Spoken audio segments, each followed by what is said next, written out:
Pilar me comentó que siempre intenta estar en una posición de libre pensamiento, alejada de dogmas e ideologías, a excepción, por supuesto, de la derecha de los derechos humanos. Preguntándole cómo se definiría a sí misma, me dijo, simplemente soy una libre pensadora, con todo lo que eso implica, para bien y para mal. Pilar ha escrito montones de libros y pues adoca la plática de hoy, vale mencionar su libro SOS Cristianos. Pilar, muchas gracias por estar aquí con nosotros. Te dejo la palabra, es un honor para mí poder presentarte. Además, la conferencia se produce con sinergias que son muy bonitas. Y empiezo por aquí y luego iremos al tema con un poco más de dureza. La primera sinergia es que estamos a las puertas de, a ver si lo digo bien, de la Tu Bishvat, la fiesta de la naturaleza, de los árboles, de la vida. Y nos ampara el Keren Kayemet, que es la gran organización de la tierra, de la naturaleza, de la vida. Y además estamos en el año de Shemitah, que si no lo digo mal, en el libro de Vaikra del Levítico es donde está la Parashat de Bejar y donde está esta mitzvah del Shemitah, que significa que durante un año no se va a trabajar la tierra, no se va a cultivar, se va a dejar que la naturaleza respire y que la tierra se regenere. Por cierto, no sé si también ocurre lo que pasaba en épocas anteriores, que también se perdonaban las deudas y algún tipo de cosas de estas, no sé si aún se continúa, me parecía un buen criterio, pero solo se trataría de tener una deuda y esperar 7 años a que te la perdonen, pero por el resto la verdad es que fíjense ustedes qué maravilla, estamos a las puertas de una fiesta de la naturaleza, estamos en el año donde el pueblo judío permite que la tierra respire y agradece su esfuerzo y nos ampara el Keren Kayemet. Si le añadimos a ello las comunidades evangélicas que hoy nos acompañan, que representan desde mi punto de vista la luz, el amor a la naturaleza, el amor al prójimo y todos los valores que de alguna forma nos definen como seres humanos, tengo que decir que es de aquellas conferencias que son redondas. El pastor diría que quizás Dios nos puso un marco muy bello para la conferencia de hoy, aunque el tema quizá no sea tan bello. Por tanto, por aquí empiezo, si me permiten. El título que yo puse para la conferencia, cuando Andrés me lo preguntó, o Nili me lo preguntaron, los dos me lo preguntaron, me pareció que era un título que podía de alguna forma juntar varios conceptos. Puse cristianofobia sutil. La cristianofobia no es sutil, sin ninguna duda, y además por los datos que tenemos y que hoy voy a dar, es evidente que no solo no es sutil, sino que es enormemente trágica. Pero al mismo tiempo se produce en los países occidentales una cristianofobia silenciosa y muy hiriente, que también hay que poner el foco y retratar. Y al mismo tiempo se produce algo terrible. Estamos en el momento de la historia del cristianismo más perseguido. Es decir, en el siglo XXI, en el año 2022, hay cristianos mártires, como si estuviéramos en los orígenes del cristianismo. Y sin embargo, no llenan los periódicos, no hablan los informativos. Pasa algo parecido cuando muere un judío, no habla nunca un informativo. Cuando muere un cristiano, por ser cristiano, tampoco nunca abre un informativo. Lo primero que me atrevería a decir sobre la cristianofobia es que camina en paralelo al antisemitismo. Son dos monstruos de una misma monstruosidad, o dos cabezas de una hidra monstruosa, que tiene que ver con el pensamiento único, con la intolerancia, con el odio a las libertades y con la falta absoluta de respeto a la dignidad del ser humano en su fe, en su creencia, en su voluntad o en su identidad. Para que se hagan una idea de este paralelismo, y luego lo iré explicando más, todos los fenómenos ideológicos que odian al pueblo judío y que practican un antisemitismo feroz o una judeofobia feroz, son en general también cristianófobos. Lo cual es curioso, porque se produce tanto desde el punto de vista legal de algunos países o de algunas ideologías, como también desde el punto de vista occidental, cuando hablamos en términos de progresismo dogmático, que odian a la vez, digamos, tanto al cristianismo como la religión del poder, como odian también al pueblo judío, al que también le adjudican el poder del mundo. Curiosamente, no es una curiosidad, no es una casualidad, pero es una causalidad. Hoy estamos aquí, cristianos, o personas como yo, educadas en el catolicismo, por tanto, branca cristiana, pero además con todo el peso evangélico que hoy nos acompaña, y judíos, de la mano, luchando contra lo mismo y a favor de lo mismo, luchando contra la intolerancia y las ideologías de la intolerancia, y luchando a favor del derecho a creer, a ser, a estar y a vivir y convivir en paz. ¿Qué es la cristianofobia? ¿Y por qué me atrevo a decir que hoy por hoy es sin ninguna duda el colectivo humano más perseguido del mundo? Con permiso del pueblo judío, lo digo por dimensiones, en términos absolutos. En términos relativos, el pueblo judío no ha tenido ni un año de descanso en el estigma antisemita. Son siglos y siglos de persecución que nos condujeron en un momento de la historia incluso a los campos de exterminio. Es sin duda el pueblo estigmatizado, el pueblo del estigma, el pueblo que está bajo la lupa del odio. Pero desde la perspectiva de los números absolutos, no hay ninguna duda por dimensión, que hoy por hoy ser cristiano en el mundo es una fe de riesgo. Y ustedes me dirán, quienes no hayan leído mi libro o que no hayan leído otros libros o que la gente que hemos estudiado el fenómeno, ¿cómo nos atrevemos a decir esto? Bueno, pues voy a dar algunos datos muy generales solo para que se hagan una idea. Los datos, la inmensa mayoría de los datos, vienen de organizaciones evangélicas que trabajan mucho y muy bien poniendo luz a la persecución de los cristianos en el mundo. Muchísimo mejor, tengo que decirlo, porque yo siempre me busco amigos, que el catolicismo, que no se preocupa de ello, cosa que me sorprende enormemente, pero poco se preocupa. En cambio, hay organizaciones evangélicas protestantes que tienen en este sentido muchísima implicación, y la gran organización que nos pone luz porque tiene una investigación muy seria año tras año in situ, donde hay las grandes comunidades cristianas, sobre todo las más ancestrales y antiguas, que es la organización Open Doors. Los datos de Open Doors este año hablan, y siempre lo hacen a la baja, siempre lo hacen de la baja, cuando hablan de los muertos, de los perseguidos, siempre buscan las cifras contrastadas, pero las menos grandilocuentes, porque quieren ser muy serios.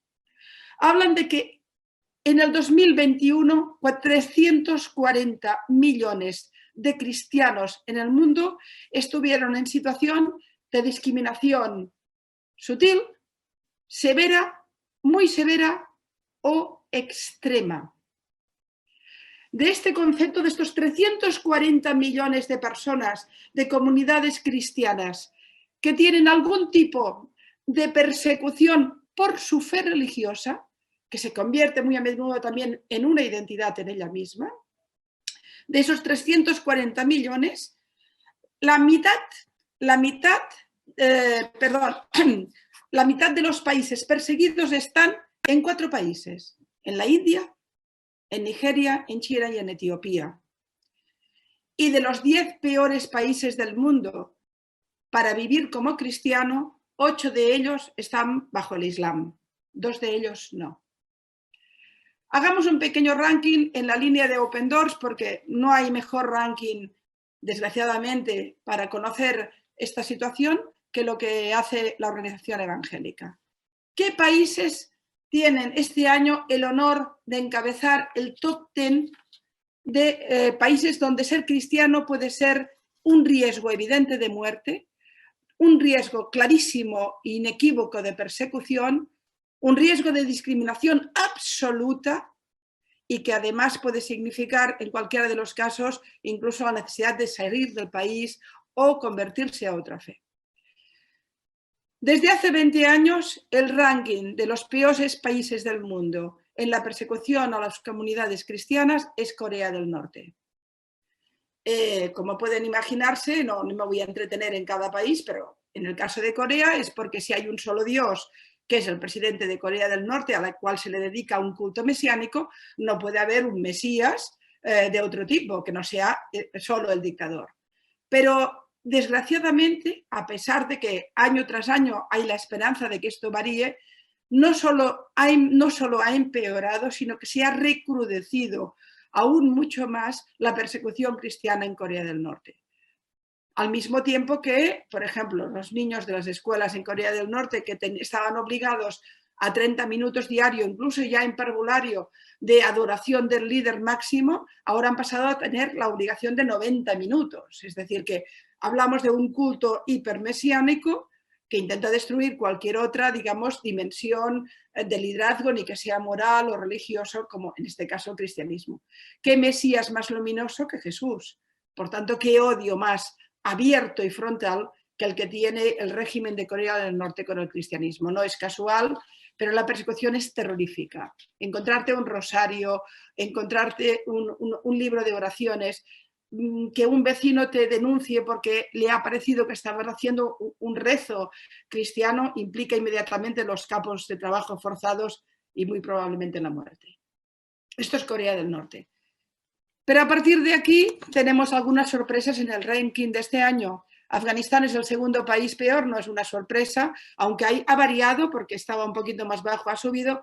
Somalia es el tercero, con un añadido que hay que comentar, que es que en Somalia el COVID ha sido un elemento más de odio.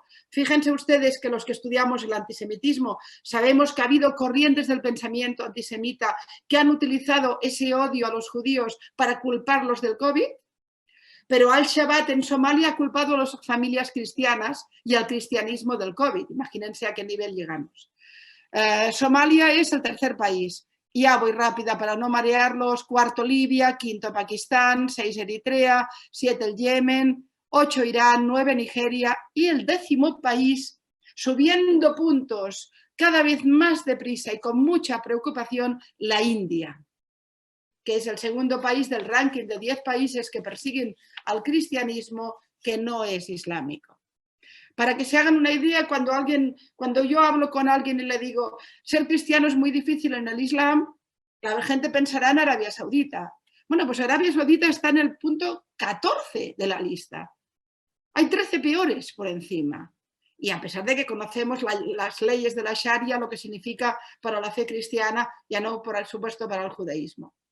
Bien, la India en estos momentos nos está dando motivos de preocupación muy severos. Hoy buscaba informaciones, por ejemplo, las agresiones que hubo con machetes contra un sacerdote en una zona de la India, ahora hace nada, me parece que 2 semanas, quemas de libros religiosos, nuevamente ataques a iglesias. Cada día del mundo en la India, cada día se producen decenas de agresiones a símbolos, lugares o personas que tienen que ver con el cristianismo. Es un tema muy preocupante, tiene que ver con el ultranacionalismo hinduista, de corte muy anti-islámico, por supuesto, pero con el Islam no se atreven tanto y entonces se ha demostrado como profundamente anticristiano. También porque toda la labor que hacen las comunidades cristianas en favor de los más desfavorecidos va en contra de las clases de clans y de alguna forma rompe el status quo de los más fuertes sobre los más débiles. La caridad cristiana en la India es una amenaza para el hinduismo radical y para el modelo de castas. También ahí hay un motivo. Bien, y a partir de aquí, y luego hay que decir algo muy importante. En los 10 primeros países más peligrosos del mundo para ser cristiano, sufren algún tipo de persecución, discriminación, violencia o directamente ya agresión letal, el 100% de los cristianos. El 100% de los cristianos que viven en Corea, que viven en Afganistán, que viven en Somalia, que viven en Libia, y el 100% de los que viven hoy por hoy en Pakistán o en la India. Cuando uno plantea esto en estos y solo les daré, eso sí, una buena noticia, que creo que también hay que poner un poco de alegría a la situación. Sudán. Sudán nos ha dado algunos motivos de alegría importantes. Ha abolido la pena de muerte para la apostasía. En su constitución provisional del 2019, creo que aún está en situación de provisionalidad, ha permitido la libertad de expresión religiosa. Y finalmente la Sharia ya no es la imposición legal en el país. De manera que como mínimo aquí hemos tenido un poquito de luz en una situación que globalmente es absolutamente terrible. Dicho todo esto, que me parecen que son datos suficientemente graves, vamos a hablar de los motivos y de los silencios. La frase que decía, creo que el embajador es vital sobre el silencio, ¿no? Sin ninguna duda, esa es la gran complicidad.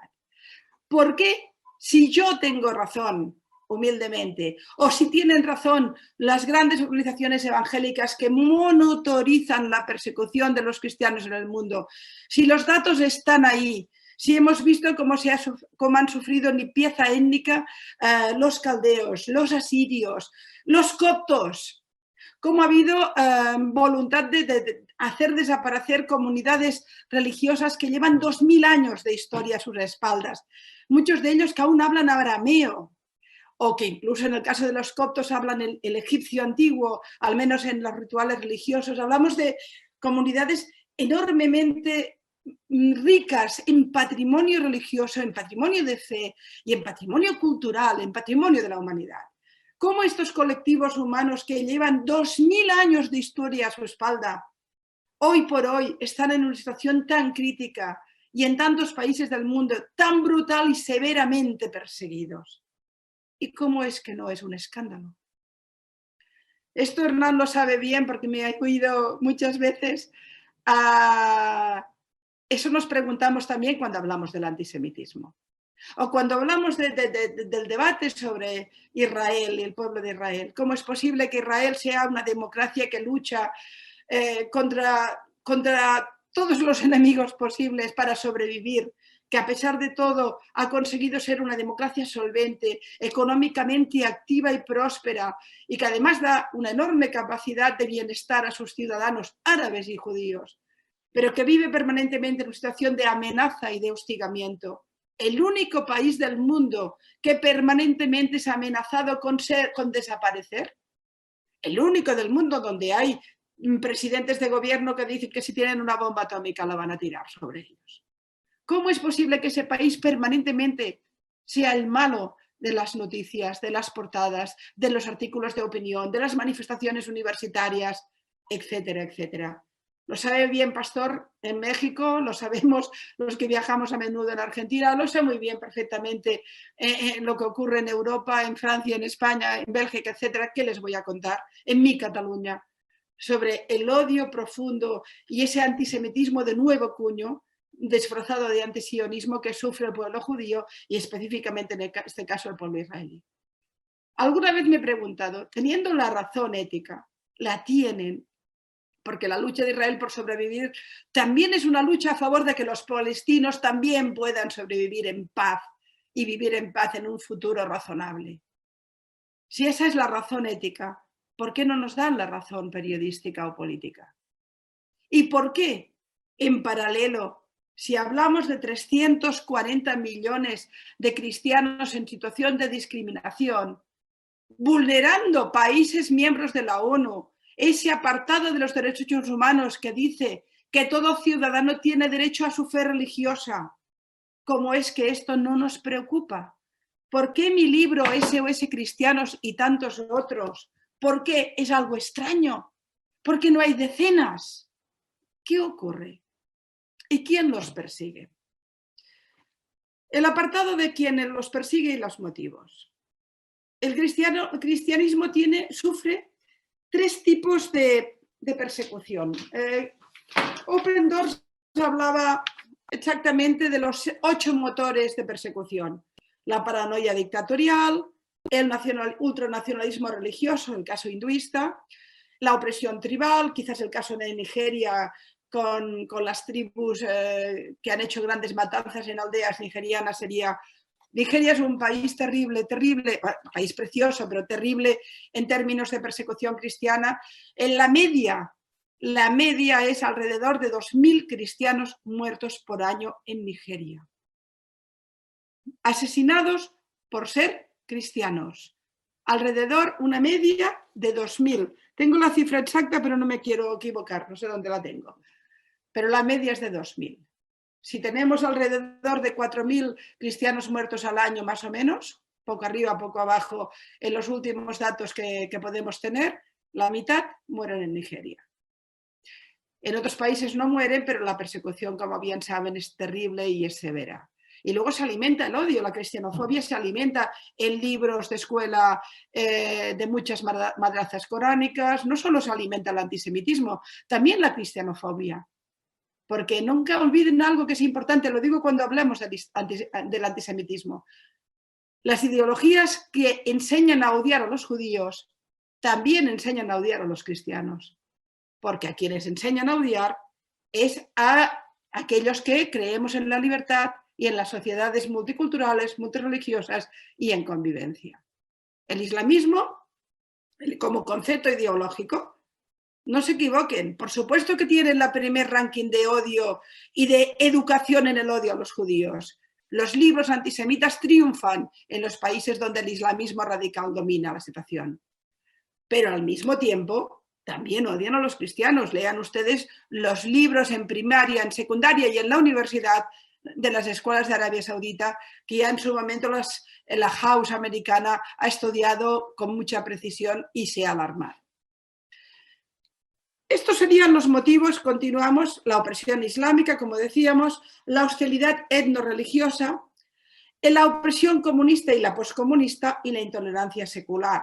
Y en algunos casos, no lo plantea Open Doors, pero creo que es importante saberlo, también el trabajo caritativo y comunitario. Por ejemplo, el hostigamiento que sufren muchos colectivos cristianos en países donde la droga es importante, tiene que ver con la labor social que hacen sacerdotes y pastores en las zonas donde este tema es especialmente conflictivo. Ahí también hay una persecución del hábito o de la fe, pero que tiene que ver más con la cuestión de la droga que la fe en ella misma. Pero la sufren sin ninguna duda pastores evangélicos y sacerdotes cristianos. Tenemos para desgracia, muchos mártires al respecto. Bien, más allá de estos motivos, de estos motores de odio, que podrían ser en paralelo los motivos de odio que sufre también la comunidad judía globalmente, el ciudadano por ser judío, yo voy a especificar en dos aspectos que me parecen importantes. Y lo pongo en el paquete antisemita y hagamos el calco en el paquete cristianófobo. Los dos grandes motores de creación de antisemitismo en el mundo es el Islam globalmente, el islamismo ideológico y, por supuesto, el islamismo radical, que se vertebra en tres corrientes: la educativa, la legislativa, los 10 países del top 10 de persecución, todos ellos tienen leyes en contra de los judíos y también, por supuesto, en contra de los cristianos. Y después ya abiertamente en las organizaciones yihadistas, ya abiertamente con una violencia secular contra los judíos. Bien, todo ese fenómeno islámico, ideológico islámico, que es profundamente y profusamente antijudío, antijudeófobo, antisemita, es profusamente anticristiano. Y además se ha dedicado a limpiar de comunidades cristianas sus territorios. Los datos de la bajada de familias cristianas, ya no en la zona del Nínive, por ejemplo, en Irak, en Mosul, donde tanto asirios como caldeos habían sido tan y tan importantes, o la situación, por ejemplo, de los asirios en Siria, o de los coptos, por supuesto, en Egipto, y también las comunidades cristianas, los greco-ortodoxos en los territorios palestinos. Ahí voy a dedicar un momento. Todo ello nos demuestra hasta qué punto en el siglo XXI el cristianismo se ha convertido en un motivo y en un objetivo de persecución. Pero el otro gran motor de desprecio, quizá no de persecución, pero sí de alimentación de un discurso de confrontación contra los judíos, que es sin ninguna duda el progresismo dogmático, las ideas más vinculadas a la izquierda en el mundo, también es profundamente cristianófobo. Lo voy a decir de una forma muy simple. El típico militante que levanta la banderita contra Israel, en general también odia el cristianismo. Y alimenta el discurso que he vivido, lo veo muy claro en mi propio país.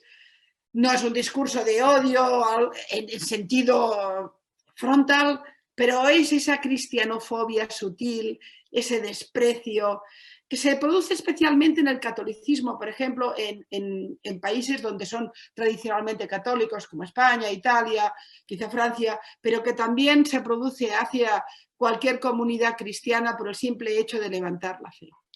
Al final, si me permiten, los valores que hemos heredado, los que venimos de la cultura cristiana, que hemos heredado del judaísmo, son valores de luz. Tienen que ver con la civilización moderna. Alguna vez, pastor, creo que usted me habrá oído cuando he dicho que los 10 mandamientos que hemos estudiado en el cristianismo, los católicos lo aprendíamos, por supuesto, de memoria, lo íbamos repitiendo. Yo fui a una escuela de monjas. Esos 10 mandamientos son la base de la civilización moderna. En realidad son las mitzvahs, las obligaciones que ya encontramos en las tablas de la ley y encontramos, por tanto, y todas las leyes del Levítico. Si tomamos esa cultura judía, que luego también el cristianismo adopta, y esas ideas sencillas y fundamentales, volvemos a fundar la civilización moderna. Fijen qué idea revolucionaria decirle a una sociedad hace 3000 y pico años que matar no está bien, que hay que amar al prójimo. ¿Se imaginan ustedes lo que significa de luz para la humanidad? Que a través de la inspiración divina, a través de la fe, le digas a tu pueblo, hay que amar al prójimo, cuando igual al prójimo es el enemigo, es el otro, es el que tienes que despreciar o cuya tierra tienes que conquistar. Y sin embargo está ahí ese concepto de amor que es absolutamente revolucionario. Y esa cultura judía que desde mi punto de vista nos ilumina al mundo, cuando se convierte en la palabra cristiana y en la palabra de Jesús, se vuelve nuevamente multiplicadamente luminosa. ¿Qué problema tienen, por ejemplo, los caldeos en las zonas del Kurdistán iraquí o los asirios? Que eran una cultura de amor y de tolerancia en situaciones de profunda intolerancia. ¿Qué miedo tiene el presidente de Corea del Norte al cristianismo? Esa idea de la libertad, esa idea de la convivencia. No sé si, yo me imagino que el pastor lo tiene muy claro, pero no saben hasta qué punto la palabra de Jesús llega a ser revolucionaria. Hasta qué punto sacude al mundo y le da unos instrumentos para que ese mundo sea mejor, especialmente en las épocas más oscuras. Recuerdo cuando estuve escribiendo el libro de Sos Cristianos, que lo que a mí me impresionaba más, y ahí le veía una luz que yo no puedo entender porque yo no tengo la suerte de la fe, pero sin ninguna duda me emocionaba, veía una luz increíble cuando comunidades cristianas o familias o padres con hijos que eran brutalmente perseguidos y cuya solución para la supervivencia era convertirse al Islam, mantenían la fe porque era la única identidad que los convertía en seres humanos libres. Y al final morían. Tengo testimonios de muerte que llegan hasta el último minuto a aguantar torturas, pero no cambian de fe porque la fe los define. Y a mí me parece que eso tiene algo que ver con una luz extraordinaria. Pero me llama mucho la atención que yo, por ejemplo, cuando he combatido públicamente la cristianofobia sutil que se produce en planteamientos de izquierda en mi propia ciudad, me he encontrado que estos que despreciaban el cristianismo o despreciaban la palabra de Jesús o incluso los rituales religiosos que tienen muy a menudo que ver justamente con rituales del amor, eran los mismos que al mismo tiempo odiaban a Israel, practicaban un antisemitismo militante, etcétera, etcétera. Tiene que ver con esa raíz judeocristiana. Somos hermanos en el judaísmo nos ha dotado del relato de la humanidad. Es el relato de la libertad. Y con ese relato lo podríamos volver a fundar todo otra vez. Es los 10 mandamientos. Pastor, estoy seguro que está de acuerdo conmigo que si nuestros gobernantes solo cumplieran los 10 mandamientos, el mundo iría muy bien. pero no solo los gobernantes, sino todos los líderes políticos, sociales, etcétera, etcétera, etcétera. Está todo ahí, está todo ahí. El judaísmo nos lo dio. Por eso la tierra de Israel es de alguna forma la tierra de todos.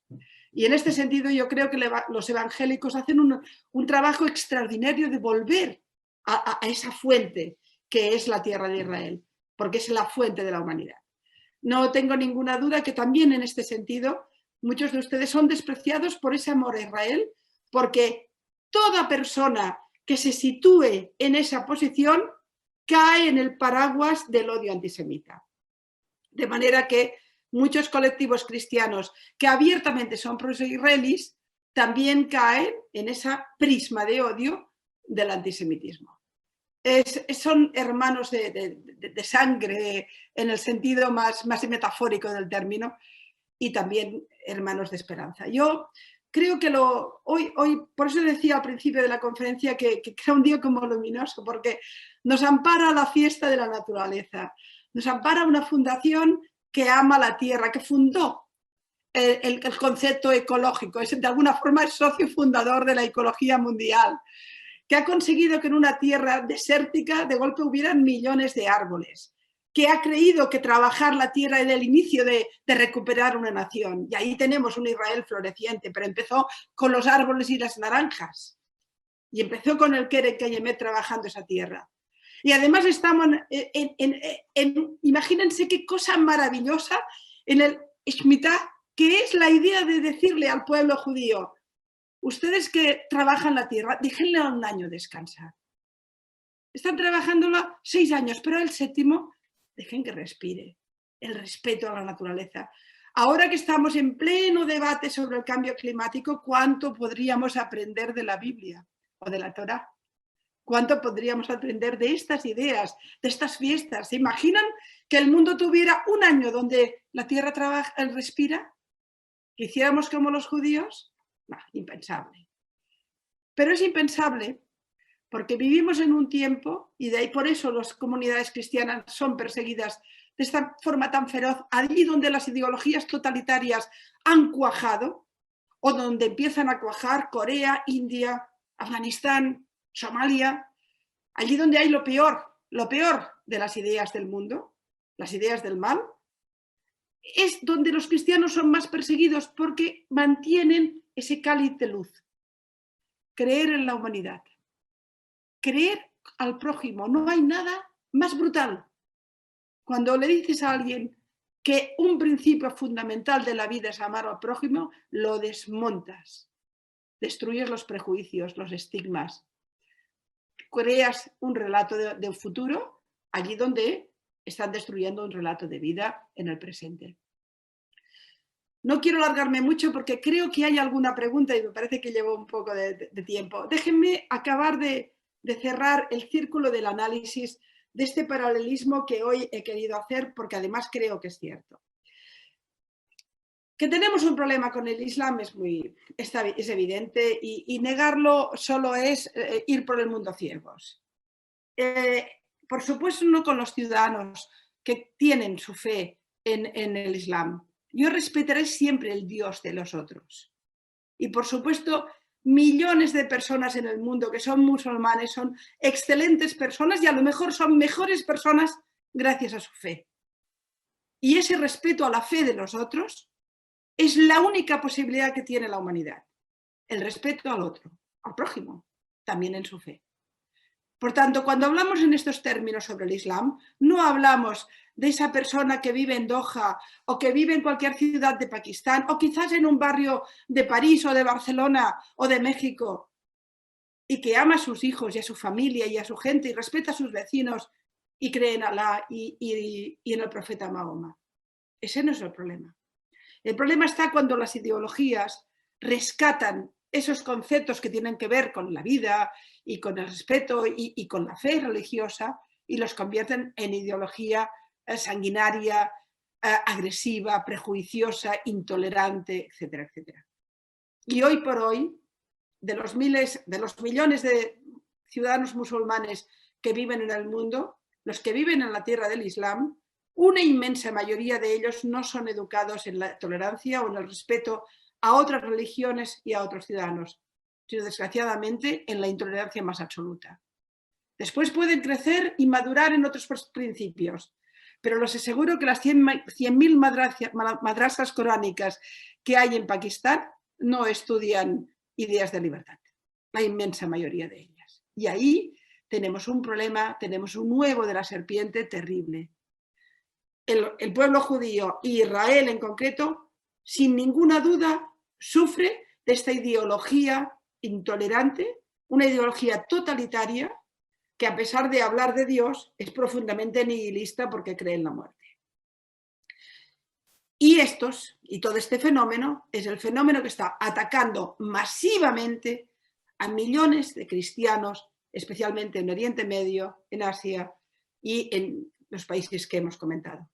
Pero al mismo tiempo, hoy por hoy, el gran constructor del relato de odio al pueblo judío es la izquierda internacional, especialmente los sectores dogmáticos, que por la vía del odio y la guerra contra Israel acaban justificando las peores ideologías, las peores atrocidades y los peores, digamos, los peores valores. Esta misma gente es la que en el mundo occidental es profundamente contraria al cristianismo. Y especialmente les preocupa el evangelismo, que si son de derechas, que si son sectores conservadores y lo que quieren es el poder, que son, bueno, esto en mi país lo escucho cada día en periódicos y en televisiones que son en principio muy serias. El desprecio. Prometí un pequeño apunte sobre Israel y el cristianismo y no quiero escaparme a ello. Me preocupa enormemente la situación de las comunidades cristianas allí donde nacieron, porque no ha mejorado la situación. Evidentemente los cristianos que viven en el Estado de Israel son los cristianos que mejor viven de todo Oriente Medio. Tienen sus derechos absolutamente consolidados, pueden ser cristianos sin ningún riesgo ni ningún peligro y de toda la región es el único país y el único lugar donde pueden ser cristianos sin que se les desprecie, se les persiga, se les violente o se les agrede. Pero esto es en Israel. Cuando vamos a los territorios palestinos, la situación es diferente y va peor. Tradicionalmente, los palestinos cristianos eran profundamente pro-palestinos, por supuesto, de la Autoridad Nacional Palestina. Conocemos perfectamente, muchos de ellos han tenido cargos importantes en la Autoridad Nacional Palestina, o han sido alcaldes, etcétera, etcétera.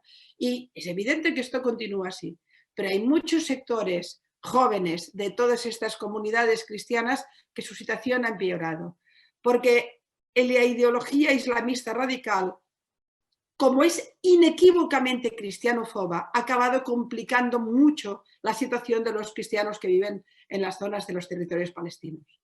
De ahí que muchísimas comunidades y familias ancestrales que vienen de los primeros tiempos del cristianismo en Tierra Santa hayan dejado los territorios palestinos, hayan migrado, han salido, etcétera, etcétera. Hay un fenómeno aquí que está mutando, que no significa que todas estas comunidades cristianas sean profusamente pro-israelíes, pero muchas de ellas han cambiado, han variado o ya no son tan profusamente pro-palestinas cuando la causa palestina se convierte en la causa de Hamas o de la Yihad islamía o la causa de una autoridad nacional palestina tan podrida en sus cimientos y tan corrupta como la que tenemos.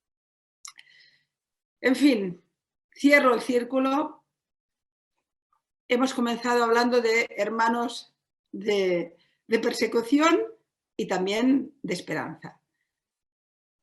En el mundo, un judío sufre discriminación, violencia, persecución o muerte cada día. En el mundo, cada día un cristiano sufre o tiene el mismo riesgo que un judío. Sobre los judíos lo sabemos más personas. Sobre los cristianos han decidido que no lo sabe prácticamente nadie o no lo quieren saber.